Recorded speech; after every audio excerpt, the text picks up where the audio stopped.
c'est Stéphanie. Notre lecture aujourd'hui nous conduit dans l'Épître aux Colossiens au chapitre 3 et au verset 16.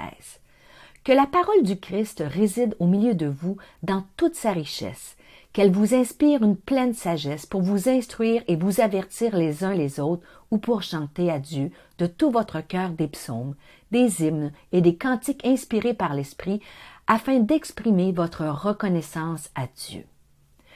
Alors que l'automne est arrivé, que les vacances sont terminées, j'aimerais t'encourager à prendre du temps pour toi, à prendre des moments à part pour lire la parole de Dieu.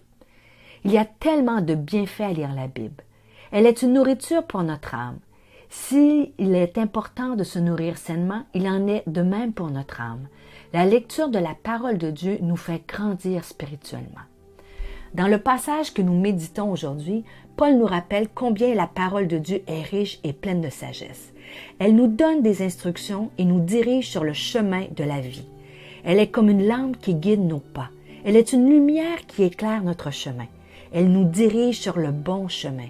Si tu cherches une direction pour ta vie, lis la Bible et elle te guidera. La Bible est aussi une source de consolation lorsque nous traversons des moments difficiles.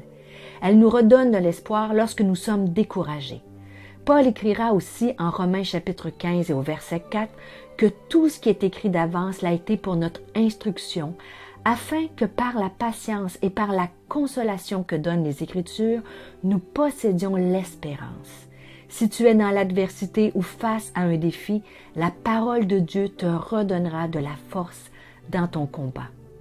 Lorsqu'on lit la Bible, cela nous aide aussi à réussir dans la vie, à avoir du succès. Dieu dira à Josué, alors qu'il est face à un nouveau défi, que ce livre de la loi ne s'éloigne point de ta bouche. Médite-le jour et nuit pour agir fidèlement selon tout ce qui est écrit, car c'est alors que tu auras du succès dans tes entreprises, c'est alors que tu réussiras. La Bible produit en nous des changements divins.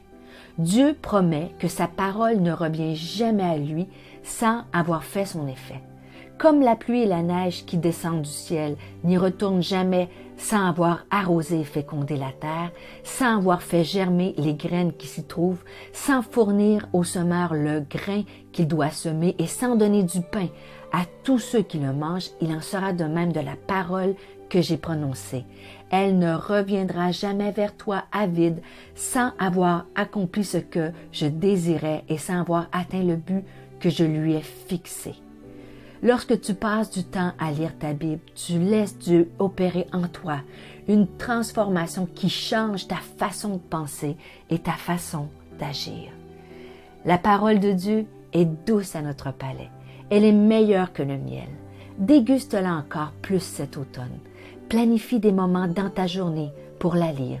Tu peux te lever 15 minutes plus tôt, prendre du temps sur ton heure de lunch ou avant d'aller te coucher.